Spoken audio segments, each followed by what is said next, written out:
Today in Autzen Stadium, we witnessed the difference between a great program and a good program. Between a team who is competing for a national championship and was locked up their playoff spot, and a team who was competing for a playoff spot but ultimately failed to get there. And this was extremely sloppy, but the good thing about a sloppy contest, especially when the sloppiness is pretty evenly distributed, both teams at over 100 yards in penalties. Both teams hovered around 10 penalties each. There were multiple unsportsmanlike conduct penalties, personal foul penalties that were pretty evenly distributed. You get a good gauge and test of character for each team. How do they respond to adversity? Do they let their mistakes stall them out? And do they let their two left feet moments really kick him in the shins, take the crowbar to the knee, or do they push through? Do they persevere? And do they take what's in front of them? And that's what Oregon did. I was wrong in the sense that Oregon would blow USC out and thoroughly dominate from kickoff until the final knee down, and that they would destroy USC. But Oregon ultimately did cover the 10.5. They did control this game. We were right there. And I think that I'm at least right in the direction both of these programs are going, which Oregon right now, at the very worst, is a great program. They are trending towards being an elite program, or at least competing for that on a yearly basis.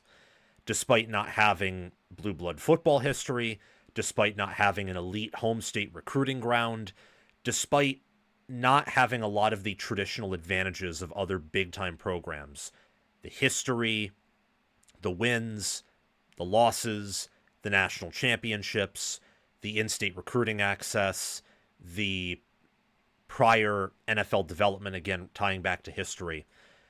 And yet, here they are, and they're 10-1, and they are 7-1 in Big Ten Conference play.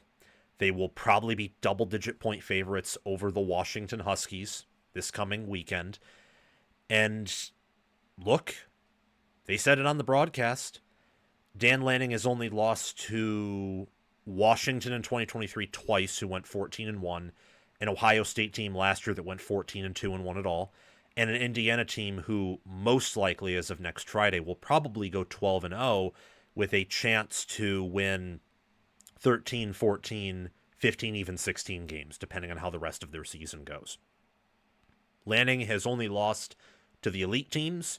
He has beaten pretty much all of the good, even great teams he's played. He beat an elite team in Ohio State last year at home in Autzen. I know it was by a point, and Ohio State avenged that, but it counts. And Oregon is recruiting at a high level. They're developing at a high level. I believe their development was on display today. And you also saw today why USC got rid of Benny Wiley and why they've improved, but they're just not quite there yet. They had moments where Oregon quite literally gifted them momentum. And if Oregon plays this game in a non-sloppy fashion, my prediction of them winning in a blowout may have been checked by halftime. There's a world where Oregon is up like 35-14, 31-14 at the half, and the game is basically already over. There's a world where they call a different play on the 4th and 1 in their own territory. Instead of kind of being a questionable sneak, they just power ahead, probably pick it up that way. But I give credit to USC for earning those stops and for capitalizing off of Oregon's mistakes. Those interceptions, those fumbles, those stops, sometimes you can initially make those and then you don't finish. And that 4th and 1 that's initially stopped, Oregon gets pushed and they get across. USC didn't let that happen. The interception could have been dropped. They caught it. There wasn't really anything fluky about this result. This was probably the average result of this matchup in terms of margin of victory, that Oregon is 2-3 scores better than USC when they play in Autzen Stadium. USC winning would be an outlier. Oregon winning this game, like Indiana beat Illinois or Texas Tech beating BYU, would have been a little bit of an outlier as well. But for USC, you are seeing why Riley has made the moves that he has, not just on the defensive side of the ball for coaching, but also for strength and conditioning. I mean, Oregon was able to control this game from a line of scrimmage standpoint pretty much from kickoff until the final knee down. It was impressive watching Dante Moore and his really all backup receivers from a preseason standpoint be able to get open consistently against USC's defense. And when they did catch the ball, or when Moore made a good throw, to be able to connect and sustainably drive down the field. This is another game in which Oregon, I feel like they could have ran the football more, even with some of the injuries late. And instead they trusted their quarterback, and their quarterback outside of really one play delivered, really. Oregon outgained USC. They won the passing battle from an efficiency angle. They dominated the rushing attack. They intercepted Jaden Maiava twice. Jaden Maiava, I mentioned it to a friend of mine in a private message before the game. One of my reasons for picking Oregon to dominate and blow out again, as I'll keep on mentioning, a little bit of an exaggerated outcome, but Oregon was in control here and dominated in parts. Part of the reason I was so confident was because Maiava had a 1-to-1 TD-INT ratio entering this game on the road. USC's points per play margin was, I think, .008. Basically a flat, even points per play margin. USC on the road is an average team. Maybe above average, because every opponent on the road they've played is a Power 4 team, including Notre Dame, including a Nebraska team with a winning record, including an Illinois team with a winning record. But still. So for USC to show up in this way and make some of the catches they made, to complete on the trick plays in the way they did, to get some of those key stops, was impressive. Now, they also were a bit sloppy, as was Oregon. So one thing you could take away from this game is that both these teams aren't really that good, or that both of them are going in the right direction. I'm going to go in the optimistic route here, with, I would say, a few exceptions. Probably for Oregon as it pertains to this year, and as for Lincoln Riley and USC, maybe something that pertains to the long term. But we'll get into that throughout the segment here. First downs are pretty equal. The penalties was the glaring stat. USC had to go for it 4 times on fourth down. They only made 50% of those, and Oregon controlled the clock. It was really a surgical effort at times for Oregon. Other times it was a beatdown effort, and other times it was Oregon showing a willingness and ability to pick themselves up after they shot themselves in the foot and keep on fighting and not giving up. There were times where they gave USC momentum, and USC sometimes would capitalize on it from some amazing play calls and throws, other times from Oregon being sloppy with several defensive pass interference calls. Some were sketchy, but others were very much deserved. USC's receivers, I think, won the battle against Oregon's defensive backs in large part today. It kind of made me respect Notre Dame's defense a little bit more, like just a little bit. But also, I think USC played better in this game than they did in that game. Offensively, at least.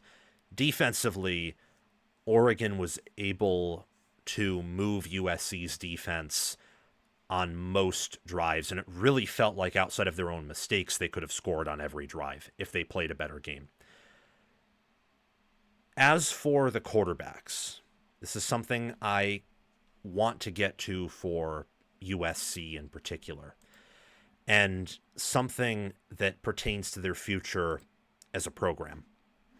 This is a game where, much like the Notre Dame game and much like the Illinois game, the reason your quarterback made some mistakes, didn't complete more than 60% of his throws, averaged about 7 yards per pass attempt, which is average, had a sub 150 passer rating again, had a few turnovers, is all because the defense and the lines of scrimmage and the ground game are inconsistent at best. And in the case of the defense, at worst, it can be absolutely awful. The offensive line for USC has been a bit of an unsung hero this year. Are they perfect? No. But are they physical? Yes. Do they refuse to quit? Yes. Are they well conditioned? I would think so. They keep suffering injuries, and the result is really the same. Like they don't run it well against these really good run defenses on the road. They run well on everyone else. Their depth's been tested. Same with Oregon's on the offensive line, and they've graded out admirably. But special teams and fundamental soundness and defense are problems.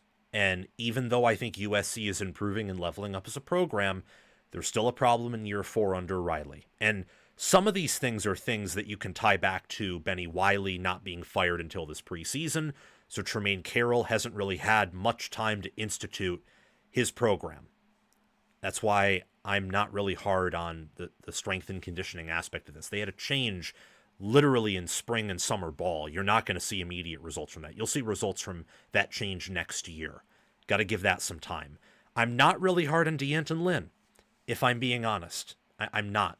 Maybe in part him and the coaches for some things, but I don't think it's been a total failure. I mean, when Alex Grinch is a primary recruiter and is largely responsible for the initial foundation of USC's defense under Riley, that's something that's going to take more than 2 years to totally clean up and make it into a great unit.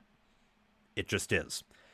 But some of the tackling and the angles and the gap assignments and the fundamental soundness, like the penalties, not kicking it out of bounds for special teams, not punting it well outside of your coverage team's reach and giving Malik Benson time to accelerate and review and analyze the field and decide quickly in his brain where to attack it, and he attacks it and gets a touchdown. Some of the decisions later in the game, which again, it's fundamental soundness, but on the coaching staff, why are you running on third down?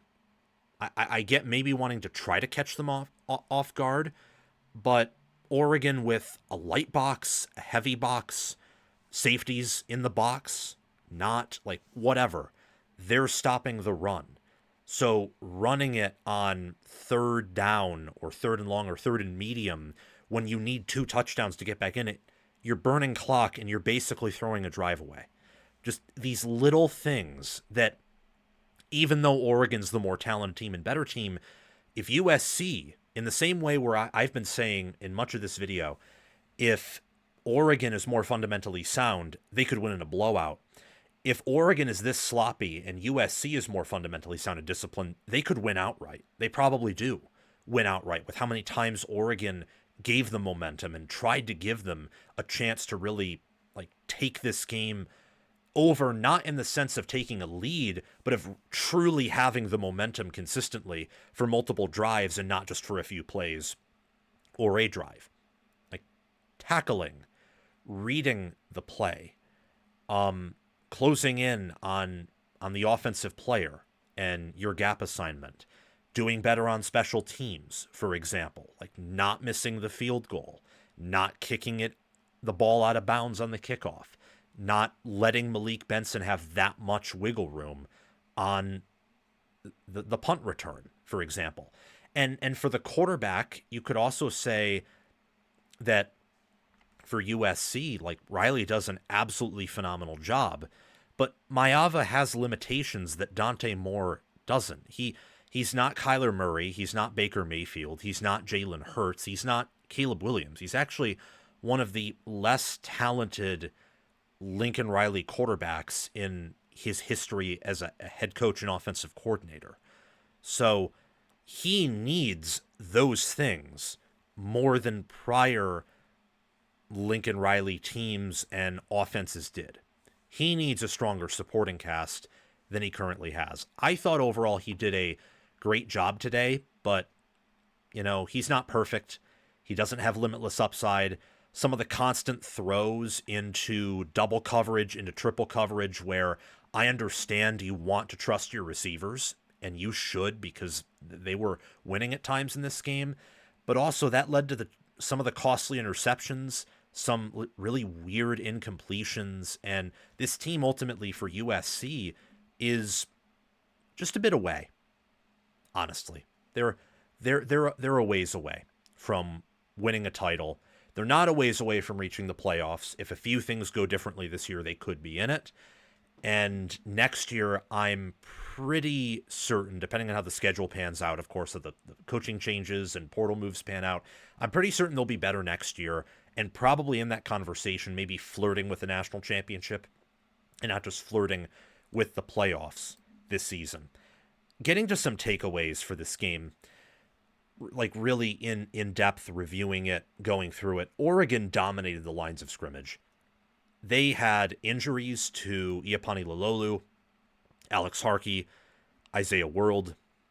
So you had Charlie Picard coming in at center, who's not as good of a player as Lololu, as Poncho. Janoris Wilson is out, so they're down to tackles 4 and 5. At least they have their starting guards, and they're down to center 2. I think the epitome of this game was, I believe it was on that final, was it the final or second to last Oregon touchdown? Yes, it was the final Oregon touchdown with 5:30 left in the game. And what you have is Charlie Picard matches up with, I believe it was Keyshawn Silver or Devin Tompkins or one of their defensive tackles, Jamal Jarrett, someone in that, like one of their defensive tackles. And Picard is not the biggest guy. He's not the most talented center. And USC's defensive tackles, if nothing else, are well-sized. Like, they have the appropriate size and measurables. It's just about the follow-through. It's about who they are as players outside of the measurables. It's about coaching. And Picard holds his own, gets the block, and Whittington, who was running hard all day, just powers through, and it's a touchdown.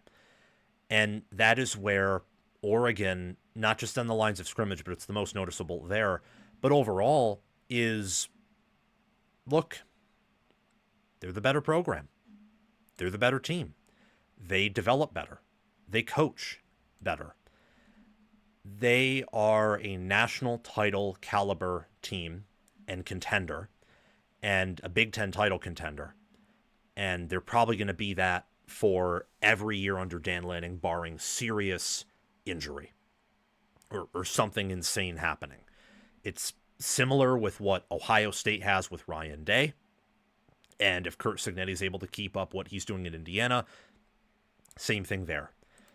USC has not shown yet that they're at that level. And you can see that not just in a game like this, but also against Notre Dame, against Iowa in that first half, against Illinois, where, and for much of the year in 2024 and 2023 and even 2022, where they would usually win with finesse, if not exclusively. This year, that's finally started to change and flip, where Iowa was a physical win. Michigan was a physical win. We have enough of a sample size to know they're getting more physical, and these wins that they're generating this year are not really all that flukish, if we're being honest. They're not. They're heading in the right direction, but they're not there yet. And that's most glaringly obvious, I would say, on the lines of scrimmage, on the ground game, the ground defense, the ground offense. Again, Oregon did not have a particularly great day. Tons of injuries on the O-line. Defense, I think, was a little bit off. I think a lot of that had to do with Riley and USC having a type of athlete at receiver that Oregon wasn't used to seeing. That was good adversity that they faced. Some other parts were self-inflicted wounds. And despite that, Oregon was able to control the game and really dictate the pace of play. They never trailed. Oregon was always in the lead or tied with USC. And after, early second quarter, they were always in the lead by 1 or 2 scores. Like, they were in control here. The only thing they didn't finish was, twisting the knife in or taking the knife out and just beheading the snake. They did not cut the snake's head off. USC just doesn't have the type of defense or strength and conditioning yet or depth to be able to make a comeback like that in the way that we've seen Kirby Smart teams do, in the way we've seen Buckeye teams do, in the way that we've seen Michigan under Jim Harbaugh do. We haven't really seen that a ton from Oregon either, but we have seen Oregon be able to continuously level up their talent and development and be able to, develop their roster into a force to be reckoned with. For USC, that might be coming, and I want to get to that. It's one of the final points and takeaways from this game. Both teams were sloppy. Sloppy. 8 penalties for 103 yards for USC, 11 for 130 for Oregon. So I want to take away that screen for a bit, just so I have the ability to look you in the eye. Oregon entering this game averaged 57 yards allowed in penalties. They came very close to tripling their yards and penalties in this game. They had 3 offensive linemen go down due to injury, with very few of them, if any, returning. And those injuries looked like injuries where if you can win the game, you want to hold your players out so that in the playoffs you can be healthy. Their defensive backs got constantly called for defensive pass interference. They played some sloppy ball, and they were also out-physicaled by USC's receivers, both in blocking and in possession catches at times. Other times, they made great plays, same with the offensive line. Other times, looked disciplined. It was not a good day for Oregon, and yet they were able to control this game from start to finish, and they handled the adversity well. It was not a good game for USC either in the adversity and self-inflicted wounds and lack of discipline department. They did not handle the adversity as well as Oregon did, but I think a lot of that had to do with their roster disadvantage and the fact that Oregon is just a better team here and more talented. They were able to take advantage of enough of Oregon's mistakes and repair enough of their own to at least keep this thing within striking distance. I'm not really into moral victories here. I'm hoping that no one's taking that away from what I'm saying. I'm not saying that, USC fans should be happy with losing. No. You should probably be pretty mad about losing because Oregon did not play a good game. And if you played your A game, your absolute best game, which, to be fair, USC doesn't do that on the road. So maybe that's unreasonable, but just close your eyes and dream with me for a minute. They don't have some of those stupid penalties like jumping over the center on the kick. Well, there's no touchdown there. They could make it 21-21. They don't miss their field goal. They don't let Malik Benson return that punt because they punt it differently. They don't kick the ball out of bounds. Maava doesn't force footballs where there's double coverage with entering this game, one of the best secondaries in America, and I still think that way coming out of it. You could have won. So there are things to celebrate about that, but there are also some, moments of pain within that too. It was a very sloppy contest. If you watch this game as I did, that was pretty obvious throughout. And I don't exactly know. All I know here is that it was a sloppy contest, and I think both teams are good coming out of this, and Oregon's just a great team, a near elite team relative to this season. I was concerned about the injuries piling up and about how the secondary looked at times. If that were to continue in some big games, that could certainly be a very limiting factor for winning a national championship this year, for even making a deep playoff run. But USC also has the second best wide receiver group in America, and they might be the best at raw possession catches. Ohio State's is better overall, and they also could be better at raw possession catches. But I've seen that from USC more, where it's a ball that shouldn't be caught, and for whatever reason it's caught because Jacoby Lane makes a one-handed catch or a possession catch, or is able to out-physical his defensive back, get up in the air. It's pretty incredible what USC is able to do from a wide receiver standpoint. So it was a sloppy contest. I'm choosing to take the more optimistic route from that rather than the pessimistic one. Of course, I'm not going to be a total optimist. I'm not going to be biased towards these teams and say everything's okay. No, there are some issues. There are. But one thing that was really good for Oregon is that Dante Moore played well. So he was 22 of 30 for 257 yards, 8.2 yards per attempt, 2 touchdowns, and 1 pick. The pick was a pretty bad pass. He also made some nice throws that weren't caught, that hit his receivers in the hands and that were thrown well, and they just didn't catch it. He had a really good performance overall. He outplayed Jade Mayava. Now, part of that's he had the better supporting cast. He wasn't under pressure in the same way that Mayava was. Not from a pocket standpoint. Oregon did get pressure at times, more so than USC, but both pockets for the day were workable. But he wasn't behind in the same way that Mayava was for much of the game. He played well, though. I was really, really impressed by what he showed. Being able to layer his throws, progress through his reads, hit his check down. That pass up the seam to Kenyon Sadiq was beautiful. Throws that ball a second late. That could be a pick, or he gets Kenyon Sadiq killed and you don't need another injury. Second early, and he probably catches it. He maybe could have thrown that earlier, but still, nice catch, nice pass for the touchdown. He had a good performance, and he looked like the first round quarterback that a lot of people tabbed him being early, and that people more recently have come back to tabbing him as, especially after that performance against Minnesota, who, despite USC's questionable defense, USC's defense is superior to that Minnesota Golden Gopher defense. Don't believe me, watch the Northwestern game.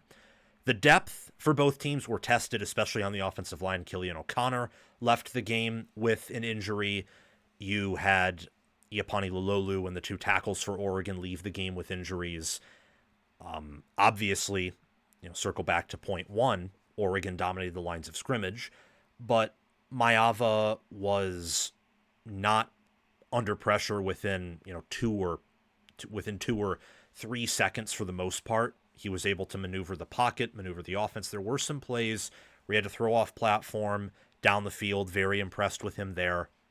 But overall, I think that both teams, especially Oregon, passed from the depth angle. USC had a few key defenders and key players out today.